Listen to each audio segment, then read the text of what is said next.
สวัสดีครับเพิร์ทพัสรุตกุลเจริญนะครับตอนนี้อายุ20ครับผม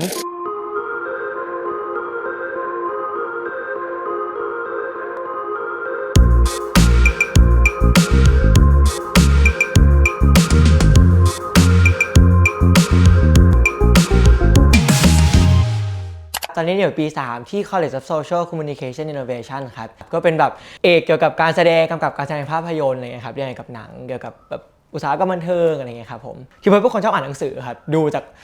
สภาพเพิร์ทคนอาจจะไม่ค่อยเชื่อนะอาจจะดูเพิร์ทแบบเปรี้ยวว่าปาร์ตี้เลยแต่จริงๆเพิร์ทเป็นคนชอบอ่านหนังสือมากแล้วอ่านแบบว่าทุกภาษาเลยภาษาไทยภาษาอังกฤษก็อ่านนะครับอ่านแบบว่าที่เป็นนิทานเป็นนิยายอะไรก็อ่านครับอันนี้ครับเป็นน้องที่ไว้บนเตียงตลอดเลยครับจะอยู่บนเตียงกับเพิร์ทตลอดแล้วก็มีอันนี้มาพร้อมกันครับเป็นที่ปิดตาครับจริงๆเพิร์ทต้องเอาไว้ปิดตาตัวเองครับแต่ว่าเพิร์ทหัวโตครับเวลาใส่มันก็เลยแน่นนิดนึงก็เลยไม่ค่อยได้ใส่ครับเลยเอาไว้ใส่ให้น้องแบบนี้แทนครับอันนี้เป็น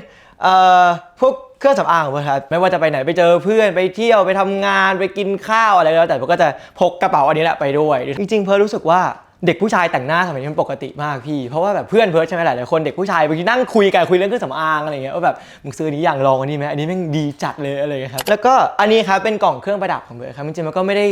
แบบว่าใหญ่โตอะไรนะแต่ว่าเพิร์ทเป็นคนชอบใส่แหวนใส่ตุ้มหูอะไรที่มันเป็นแบบเหมือนเป็นจิวเวลรี่อะไรเงี้ยครับ2ชิ้นเนี้ยเป็น2ชิ้นที่ใส่บ่อยที่สุดครับมันก็เป็นแหวนเกลี้ยงแล้วก็เป็นเพชรเล็กๆตรงกลางกับอีกอันนึงเป็นเอียร์คัฟครับใส่ไว้ตรงนี้อุ้ยกลับไปเครื่องสำอางแป๊บนึงนะป่ะ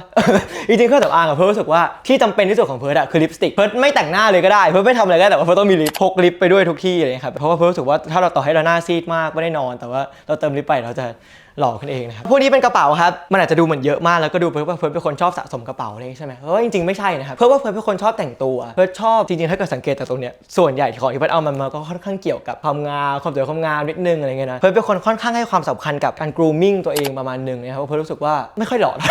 ยแล้วก็เลยต้องเติมแต่งเสริมเยอะหน่อยนะครับก็นี่อีก2ชิ้นที่มันดูไม่เป็นเพิร์ทที่สุดหยิบให้ดูอันนี้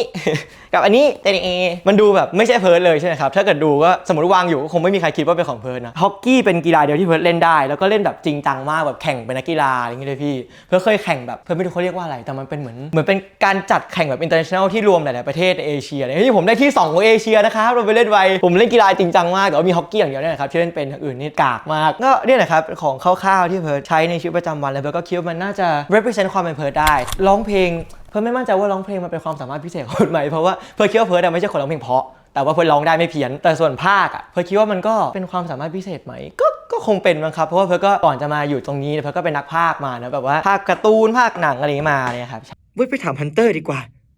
ตั้งแต่รู้จักกันเขาอินกับอะไรหลายอย่างนะแต่กับเมทัลเนี่ยนานที่สุดสมมติว่าเป็นพระเอกใช่ไหมครับเอาเรื่องจากเรื่องที่ทุกคนน่าจะคุ้นๆแล้วกันมันคือเรื่อง Heartstopper ครับภาพเป็นตัวละครชื่อเถาแล้วมันก็มีประโยคนึงครับที่แบบว่าเหมือนก็แอบเป็นไวรัลนิดนึงใน TikTok อะไรเงี้ยเขาพูดว่าตอนเด็กๆเนี่ยพ่อแม่ไม่กอดใช่ไหมถึงอยากให้สัมผัสจากคนอื่นเขาขนาดนั้นน่ะนี่จะเอาใช่ป่ะอะไรประมาณนั้นอะไรเงี้ยครับถามว่าคิดยังไงกับคำที่บอกว่าไม่หล่อพอทำไม่ได้หรอกเอาจริงเพิร์ทยอมรับประโยคนี้ว่าเพิร์ทไม่หล่อพอทำไม่ได้หรอกครึ่งหนึ่งการจะอยู่บนหน้าจอทีวีให้คนมองหล่อกว่าสวยกว่าสูงกว่ามันมองเพลินกว่าอยู่แล้วอันนี้เพิร์ทเข้าใจแต่อีกครึ่งนี้เพิร์ทไม่ยอมรับคือเพิร์ทรู้สึกว่าเพิร์ทมีอะไรอีกหลายอย่างมากที่เพิร์ททำได้แต่เพิร์ทมักจะถูกตัดโอกาสก่อนมีโอกาสได้แสดงความสามารถนั้นเสมอเพราะว่าหน้าตาของเพิร์ทอะไรเงี้ยเพิร์ทคิดว่าจากการถูกปฏิเสธหลายๆครั้งหรือจากการที่เพิร์ทมีเรื่องนี้ที่คนมองว่าเป็นปมด้อยมันส่งเสริมกันให้เพิร์ทกลายเป็นคนที่มีความใช้คำว่าเพราะว่าเพิร์ทมีลูกบ้าเพิร์ทมีความทะเยอทะยานเพิร์ททุ่มเทมากกว่าคนอื่นพยายามมากกว่าคนอื่นเสมอเพราะเพิร์ทอยากเอาคะแนนในส่วนของความสามารถมาทดแทนรูปร่างหน้าตาที่หายไปอะไรเงี้ยครับส่วนคำถามว่าเข้ามาอยู่ที่นี่แล้วรู้สึกยังไงบ้างเพิร์ทดีใจมากเลยนะเพิร์ทรู้สึกว่ามันคงมีโอกาสไม่เยอะที่เราจะมีโอกาสได้ทำอะไรแบบนี้อะไรเงี้ยพอเพิร์ทเข้ามาอยู่ตรงนี้โกมันใหญ่ไปกว่านั้นมากแล้วอะไรเงี้ยมันกลายเป็นว่าเพิร์ทไม่ได้อยากทำแค่เพื่อตัวเองอย่างเดียวแล้วมันกลายเป็นทีนี้เพิร์ทรู้สึกว่ากูเคยเป็นคนที่นั่งดูทีวีแล้วแบบเชี่ยมันต้องหล่อขนาดนี้เลยว่าถึงอยู่ในทีวีได้อะไรเงี้ยคือเพิร์ทรู้สึกว่าถ้าเพิร์ทไปอยู่ในทีวีมีเด็กหน้าตาธรรมดาที่อยากเป็นดารานั่งดูเขาอาจจะรู้สึกว่าไอ้นี่ก็ไม่ได้หล่อมากมึงยังดังได้เลยกูต้องทำได้หรอวะไอ้แกเด้อปะเพิร์ทอยากเป็นคนนั้นเพิร์ทอยากเป็นคนที่เหมือนเป็นแรงบันดาลใจให้คนหน้าตาธรรมดาอะไรเงี้ยพี่อะไรประมาณนั้นก็ถ้าอยากเห็นว่าความทะเยอทะยานแล้วก็ไอ้ลูกบ้าของเพิร์ทเนี่ยมันจะพาไปได้ไกลขนาดไหนก็รอดูใน The Hidden Character GSC นะครับแล้วเจอกันครับ